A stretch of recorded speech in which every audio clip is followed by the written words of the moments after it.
Kandi tubifurize amahoro y'Imana umugisha Imana itanga ubane namwe mwese abari mu gihugu cy'u Rwanda n'abari hanze y'u Rwanda mwese mugubwe neza kandi mugubwe neza cyane nkuko bisanzwe uyu munsi twongeye kugira umugisha wo kubana n'umubyeyi kuri ya channel yindi subwa mbere ahageze ariko noneho kuri channel yacu inkuru y'ubuzima n'ubwa mbere ahageze reka musabe kugira ngo abibwire namara kubibwira ubundi dukomeze ikiganiro karibu. Murakoze cyane amazina yanjye ni Mukazayire Devota nanjye channel yanjye yitwa Devos TV. Yego. Nkaba mbasaba gukora subscribe, share, like and comment. Yego. Murakoze cyane. Urakoze cyane Imana amahoro niguhereze umugisha. Hari ikibazo njye nkunda kubaza abantu uko nakiriye umuntu ndamubaza ese uri umukristo cyangwa ntabwo uri umukristo? Ndi umukristo. Yego. Uzahora uriwe? Nzahora ndiwe kugeza gupfa. Haleluya. Reka ngusabe kugira ngo mbere uko dutangira ikiganiro cyacu Mukazayire ubanze usenge Imana. Reka dusenge Imana. Mwami Imana yacu iri mu ijuru turagushimye turaguhimbaje tugushimira urukundo rwawe dukunda n'ineza yawe tugushimira uburinzi bwawe wadushyizeho kuva tuvutse kugeza kuri uyu munsi izina ryawe nirishimwe. Turakwinginze rero Nyiringabo Imana tweze dutunganye utubare gukiranirwa kwacu kose n'ukuri kirogoya y'umwanzi Satani kurweho mu izina rya Yesu. Turakwinginze ngo ikiganiro tugiye kugirana hano kibi kiguhesha icyubahiro komeza kubana natwe kandi n'abadukurikiye ubaho umugisha kubw'izina ryawe yera Yesu amen.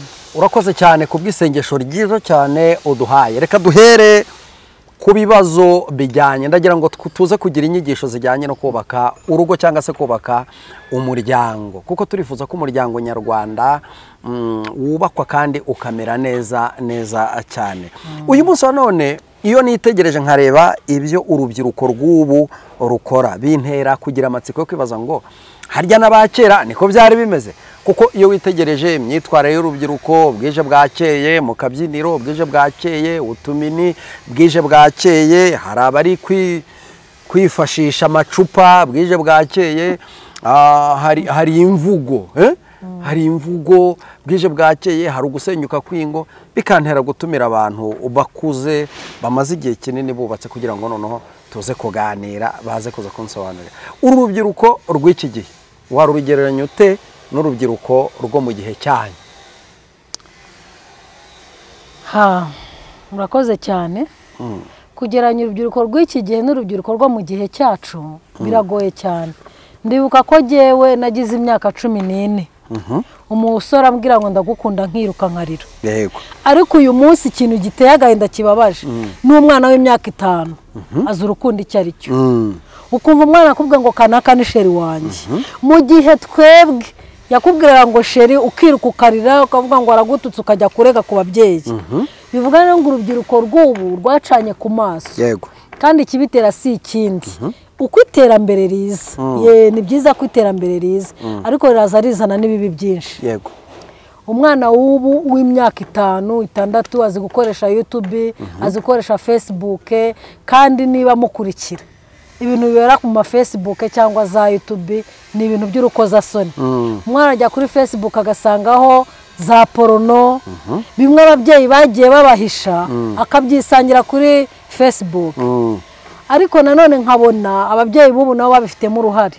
Urasanga umwana w'imyaka 3 arimo arakinisha telefone ya mama we. Yego. Yagiye kureba ibyo bintu bikamwica mu bwonko agakurazi ibyo bintu. Niyo mpamvu rero kugereranya urubyiruko rw'ubu n'urwo hashize biragoye. Nagwa nk'urugero mu gihe cyacu ndibuka ko hari muri 90 muri 90 nari inkumi nangiye kuba inkumi n'umukobwa mukuru pe 90 nari mfite imyaka 18 imyaka 18 ubundi twabaga i Nyanza ya Butare. Yego.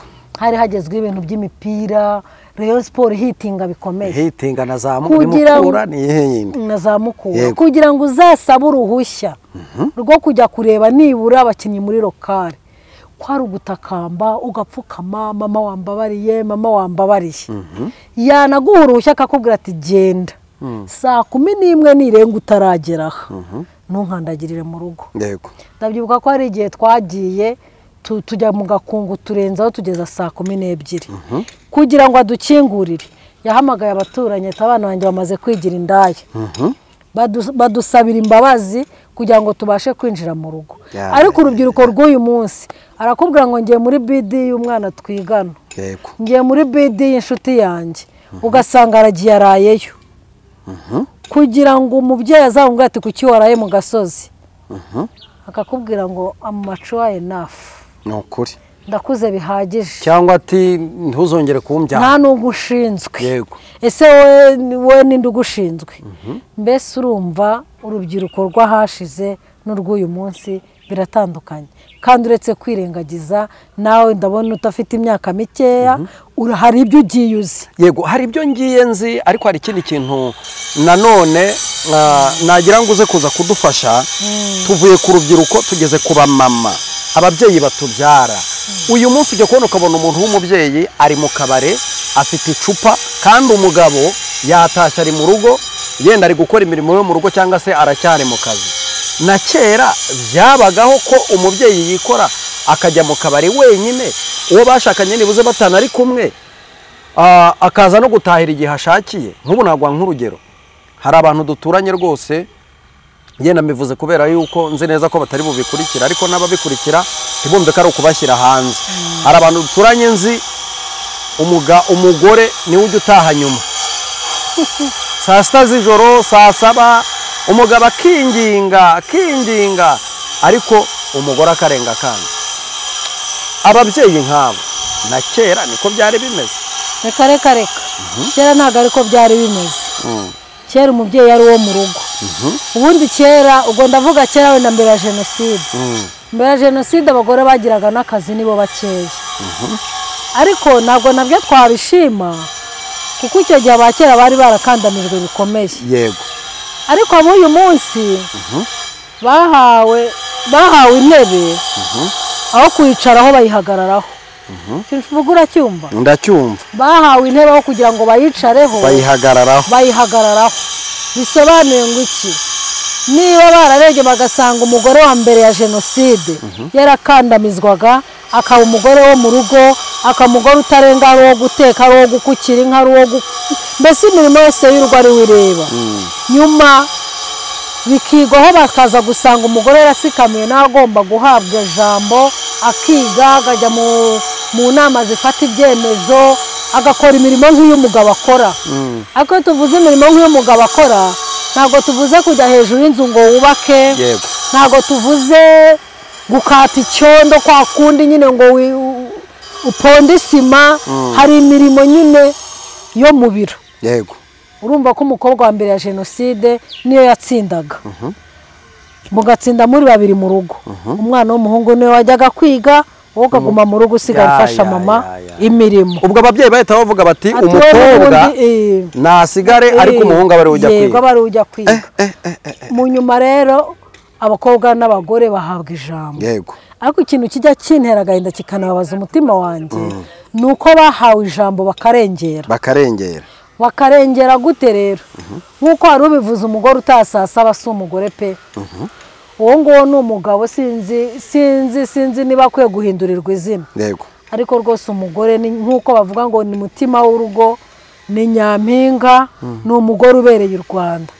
Umugore ubereye u Rwanda ntaba mu kabari. Yego. Umugore ubereye u Rwanda ntasohokera za Gisenyi ngo arareyo iminsi 2. Cyane cyane noneho byaranakomeye no mu ngo z'abitwa ngo ni abakirisitu. Yego. Niho hantu tuza kugera. Yego. Akubwira yuko agiye gusenga, agasohokera ku Gisenyi iminsi 2, kandi ari umukirisitu. Yego. Umugore ubereye u Rwanda aba mu rugo. Niba yaragira ubuntu bwo kubona akazi, leta ikamugira icyizere ikamuha akazi, agakora mu biro. Nakore mu biro, atahe azamenye uko abana biriwe.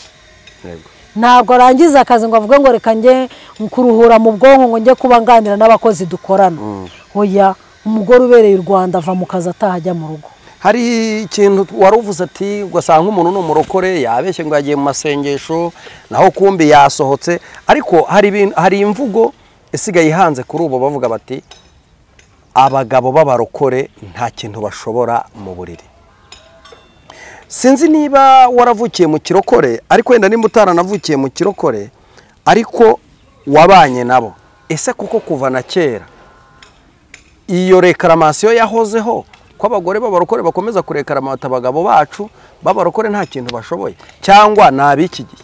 Ibyo ni ukubeshya cyane kuko ninjiye mu kirokore muri 1993. Yego, nyiri umukobwa. Hariho ububyutse bwinshi cyane. Jenoside yabaye ndi umukristo. Irabirarangira. Mba umugore shingirwa muri 1997. Yego. Kugeza uyu munsi ndi umugore uri mu rugo rwe. Rero umugore uvuga ngo abagabo b'abarokore ntacyo bashoboye, uwo nguwo se namwita ikirumbo, namwita utanyurwa, sinzi uko namwita, ariko uko namwita kose ntanyurwa. Yego. Kandi kutanyurwa biterwa n'iki? Erega buriya iyo wariye ibiryo byinshi, tuvuga ko indyo zitandukanye. Yego. Hari kuryohera, hari n'ikubihira. Ubwo bigaragara ko umugore afite abagabo benshi ajyamo. Yego. Kandi rwose ntakubeshya hano kuri kamera, siko abagabo bose bafite ubushobozi kimwe. Yego. Hari ufite imbaraga nyinshi, Yego. hari ufite inkeya, ariko iyo wamenyere za zindi zawe nkeya, urazakira cyane ko nta handi henshi uba waragiye. Wa wundi rero kubwira ngo ntibishoboka, uwo n'ubundi aba yarariye indyo nyinshi. Ntabwo uvuze abarokore unyibutsa hari umugabo doretse kuganira nashatse kuvuga titre ye. Yego. Yarambabaje. Yakurikiye ibiganiro byanjye. Yego. By'umuryango ko tugira inama abagore, arampamagara ati genda ashaka kuganira nawe. Narababaye. Ni umugabo ukijijwe w'umuhanuzi. Narababaye mbura uko mbigenza, ndavuga niwe ndumva nta kindi nakumarira uretse kukubwira ngo genda usenga Imana, kuko hari umuntu ubona utagira inama, kuko nayo niko kazi ko kugira inama abandi.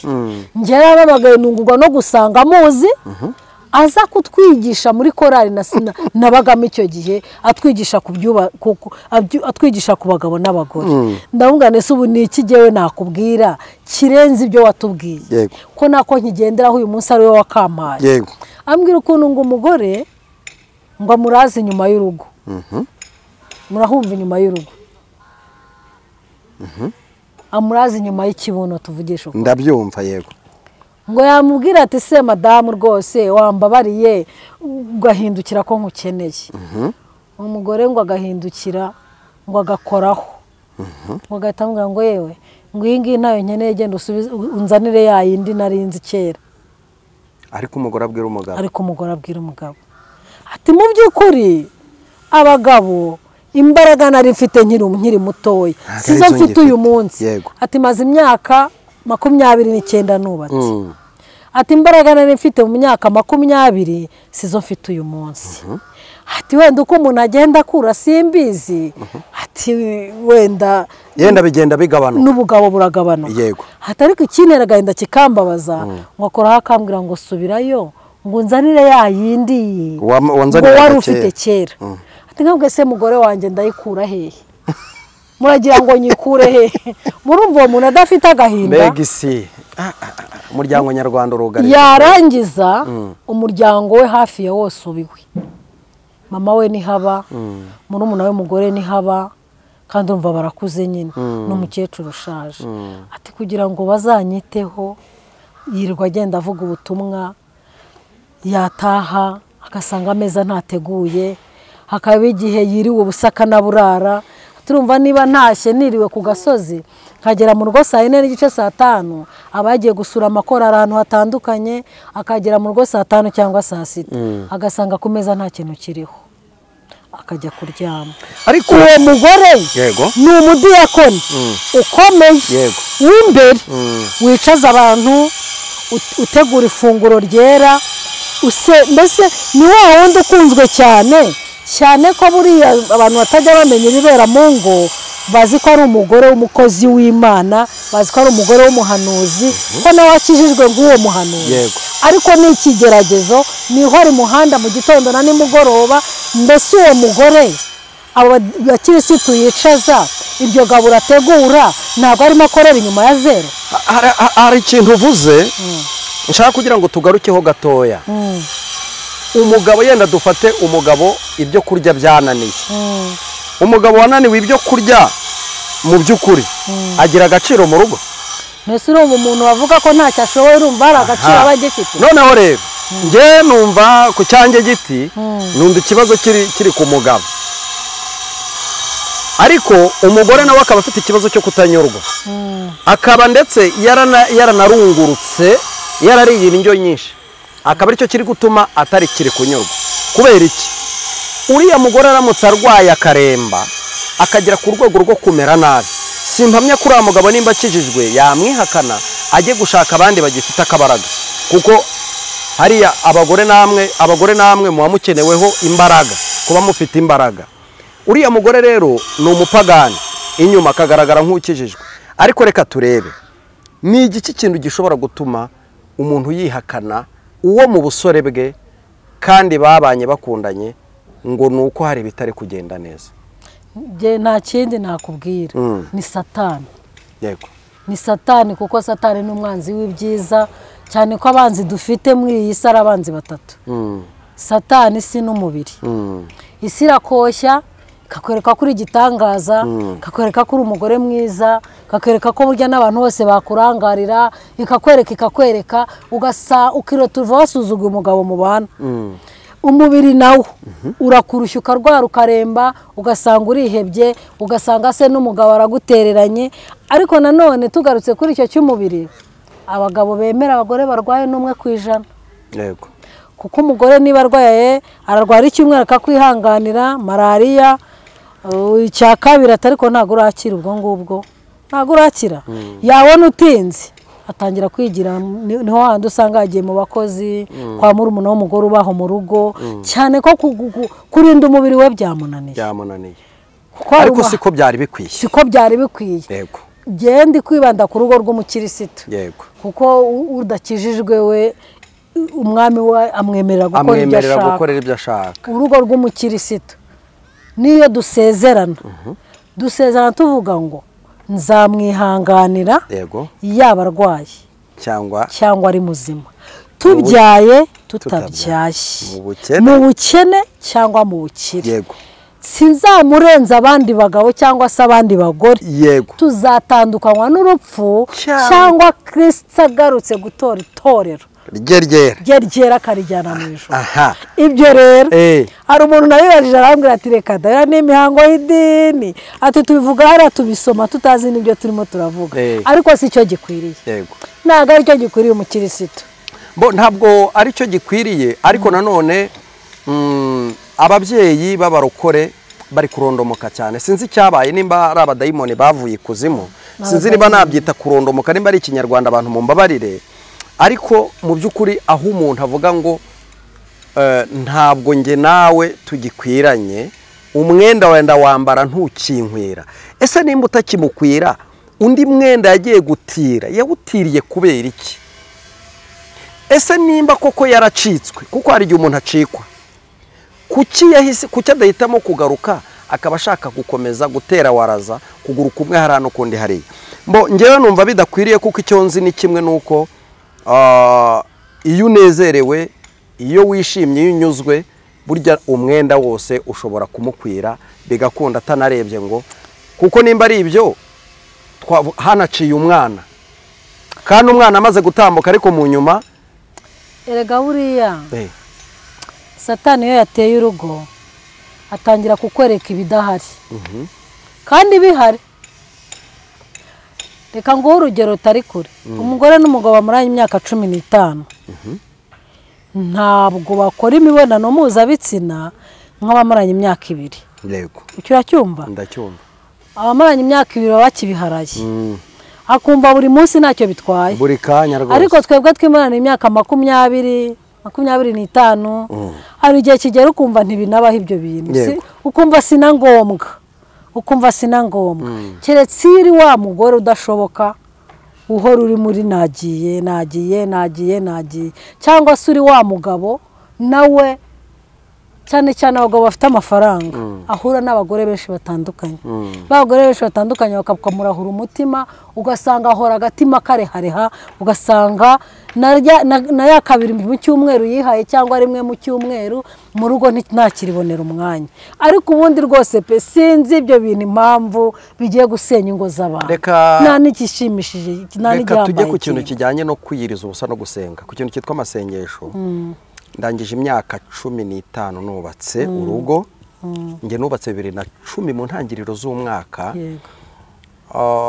ngiye kukibariza abantu bajya bandika comment cyangwa se abo numva ugasanga abantu baravuga bati umugore ukora amasengesho cyane ntabwo kubaka urugo bigenda neza umugabo ukora amasengesho cyane ntabwo kubaka urugo bigenda neza ariko ngiye muri iyo 15 maze turayakora ayo masengesho reka yenda tukubaze nkawe wowe imyaka urayirengeje wanakijijwe kera koko ibyo bintu nibyo ibintu byose bisaba kuba ufite imbaraga yego niyo mpamvu Bibiliya bivuze neza bara ntacyo biri itavuzeho hari aho ivuga ni mu Befeso ngo ntimukimane ngo keretse mwasenze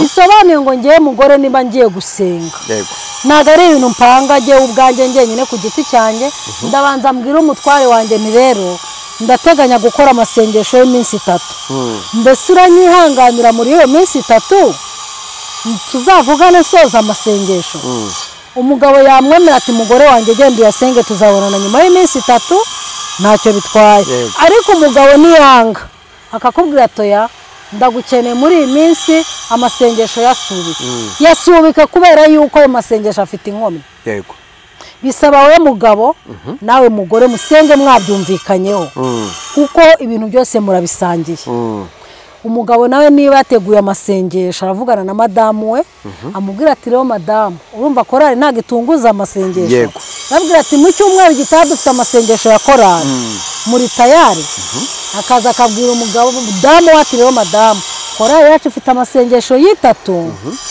kandi buriya iyo twiyirije ubusa twiyiriza ubusa kuri byose n'ibinezeza umubiri babihagarika kugira ngo ya masengesho yawe atagira inkomyi ariko ufite umugabo udakijijwe cyangwa se ufite umugore udakijijwe ntabwo ukomeza umukangisha amasengesho yawe niba byanze urabubwira uti basi ku munsi wa mbere ho nzaba nkifite imbaraga uzanyihanganira ku wa kabiri nta mbaraga nzaba mfite kandi koko reka mbabwize ukuri ntabwo wakora ibintu utariye yego ikintu uvuze yenda tunagana ku musozo ntiyo dukora ikiganiro kirekire tuba dushaka gitoya gituma abantu baza kucyumva bakakirangiza reka tubanze dusome uyu murongo abakorinto ba mbere igice cya 7 umurongo wa 5 ntimukimane keretse ahari mu musezeranye igihe kugira ngo mubone uburyo bwo gusenga kandi mwongere guhura Satani atabagerageresha iruba ry'imibiri yanyu yego iri ni ijambo ry'Imana none umuntu aravuze ati ngewe umugabo wanjye ni pasteri nawe arabizi ko ndi umunyamasengesho arikoza agiye ku musozi aza kubita y'icyumweru iminsi 7 arimo arasenga azi ko yasize muri umuna we mu rugo azi ko mu rugo rwe hagenda abagore benshi baba pasteri b'abanyamasengesho yenda banasengana ngo yizeye ko ari umurokore bwacya twaye ko twumva ngo pasteri yateye diakoni iki inda cyangwa yateye muri umuna w'umugore inda aho hantu ndagira ngo nimba harimo uburangare koko ukebura abo babyeyi harimo uburangare bukabije yego mu minsi ishize hari ikigisho nari mfite nigeze kwigisha kivuga impamvu zituma amasengesho yacu adasubizwa ushobora gusiga mu rugo bimeze gutyo pasteri umusize mu bibazo ntiyanakwemereye ntiwanamubajije urabyutse gusura karabye utingiye mu masengesho ese madamu muzaza ryari dufite 3 umugabo rero n'umugabo akamubwira ati basi se sigunsezera kwa jinara Yesu mu izina rya Yesu natangiye amasengesho abadayimoni bashye namuhishije abadayimoni yego umubiri nturimo umurya niyo uri mu mwuka bingana iki sha wa mukobwa wa murumuna wa madamu arakugusha to sasa rero reka ngusetse umunsi umwe nagiye gusenga ahantu ubuvumo bukemewe. turasenga tugera mu gihe cy'ibyifuzo. umugore ati ngewe ndashaka Imana inyubakira urugo rurimo amakimbira. Umuhanuzi wa mbere yikubise mu mwuka ati Imana irarwubatse, turamugaba arakugerageza arakubise. Noneho kubera ko nakunze kuba ku gikarabiro, ariko navuga nti reka nsengere iki kintu ngifatire urusinga amenye ese uyu mubyeyi ntiyaba ataganduka. Maze rero banikojeje ndasenga ngiye kumva numva ijwi riraje. Ijwi rirambwira ye amakuru ye yose ndayakurura. Ndayeje mbaza umugore niko wa mugore we, ni ryari ujya kurya ugasenga? Nta na rimwe. Ni ryari mu gitondo ubyuka ugasenga? Nta na rimwe. Ni ryari umugabo yari yava ku kazi ugashima Imana ko atashye amahoro? Nta na rimwe. Ni ryari umugabo yari yarwara ukamuramburiraho ibiganza ukamusengera? Nta na rimwe. None ndamubwira ngo genda ukemura ibyo, kuko iyo ugiye gusenga umugabo wawe asigara gucira imanza. Avuga ati uyu muntu nta munsi n'umwe ndamubona apfuka amasenga. None uriya mubwiye ngo ngiye gusenga, ngo aramubwira ngo iyo Mana usenga ni iyihe, usenga ryari? Umugore none haragenda anyaka nimero. Avuga ati ariko ninsenga bakamena ijisho nzazi wawe niho nzara ntihumura. Ubundi mu gitondo uwo munsi nijoro aba yicaye ku meza arasenze ati Mana ngushimiye uko waduhaye ibyo kurya. Mu gitondo umugabo agiye kujya ku kazi, kuko umugabo yagenda saa 10, yari umushoferi w'amakamyo. Ababyuka yabyutse saa 9 n'igice. Arasenga, amaze gusenga murambara ibiganza ati uyu munsi umugabo wanjye umuhumugisha. Noneho ngo umugabo yakubise agatwenge aravuga ati uyu muntu yasaze. Umugabo aragenda afashe imodoka Nyabugogo, yaragiye gukorera Igicumbi gupakira y'imicanga. Maze ngo Imana imuhusha impanuka mu masaa 9 atelefona umugore ati ya Mana usenga nayibonye. Imana impushije impanuka ikomeye nari namaze kubona ko napfuye. Ati mpita nibuka ko wansengeye. Ati harya mu rugo hari amakara hari? Mu rugo hari kawunga gahari? Ngo yamwohereje 50,000. Aramubwira ngo jya guhaha. Nejo bundi 2019 umugabo ataha ari sheri. N'ubwa mbere yamwise sheri. Si nicyo niyo umugabo atabikunda. Yego. Niyo umugabo atabikunda ubikora muri discipline. Muri discipline. Kuko amasengesho ya bucece Imana yumva kurusha yandi yose abaho. Kuko aya masengesho ya bucece Satani nta na rimwe numvamo. Nta na rimwe yumvamo. Usenga bucece byaba ngombwa numva ko umugabo abyuka saa 9 saa 10 wabona kuri bumukangure ukamucunga ukamuramburaho ibiganza bucece hejuru utanakimukojejeho. Ugasenga bucece Mana undindira umugabo, umundindira abagore b'ibigoryi barahari benshi. Mana umurinde impanuka, Mana haharonke, Mana ukamusengera. Ya masengesho wasenze nibwo umuririmbyi yaririmbye aravuga ngo ndetse n'umwana muto uzi gusenga Imana ngo ntabwo azagira ubwo bazafashwa no gusenga. Rya sengesho wasenze rero niyo hari umugore w'ikigo ry'umugendaho uwo munsi aramutinya. Nukuri yenda tugana ku musozo nyine dusoreje mu iyobokamana nuko abarokore twabaye. Ariko aba bantu twita ko ari abapagani bafite ibipimo, bafite tageti iremereye cyane, kuko waritegereza akavizi yakareba ngiye gusenga reka kujyayo. Ese impamvu ni iyi nuko atarakubona mu mbuto nziza. Noneho ujyayo wanavayo ukinjira mu muryango atangira gutontoma. Uzi impamvu baza batontoma? Aragenda Imana amuhanuzi akikubita mu rusinga ntarukuruwe neza akabona ko nta mahoro afite mu rugo. Ati Imana iguhaye amahoro mu rugo irarwubatse, naho kumbi ayo mahoro azava kuri wewe nyine. Wowe ubwawe niwe amahoro azava. Abantu rero babimenye babisobanukirwe ko akenshi iyo Imana kubwiye ngo nguhaye amahoro banza wikontorora umenye ko muri wowe ese koko yambwiye guhindukira ndahindukira. Ese yatashye mu rugo mwakira nte? Ese ngiye mvuye gusenga nera izihe mbuto? Birababaje ejo buno umwana w'umukobwa yarambwiye ngo iyo ndebye uko mama afata papa sinifuza kuzashaka. Imana ibahereza umugisha. Tambutse nimero yawe ya telefone, hari ababyeyi badukurikiye bashobora kwifuza ko wabasengera wabagira inama. Iki kiganiro tuzongera tugisubukure, abantu bari kumva n'urusaku rwinshi.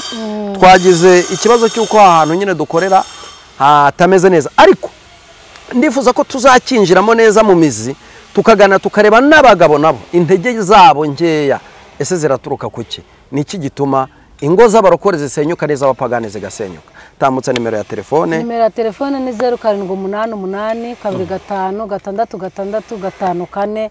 Imana iduhana umugisha. Murakoze cyane, nimba utarakora subscribe, kora subscribe, share ndetse na comment.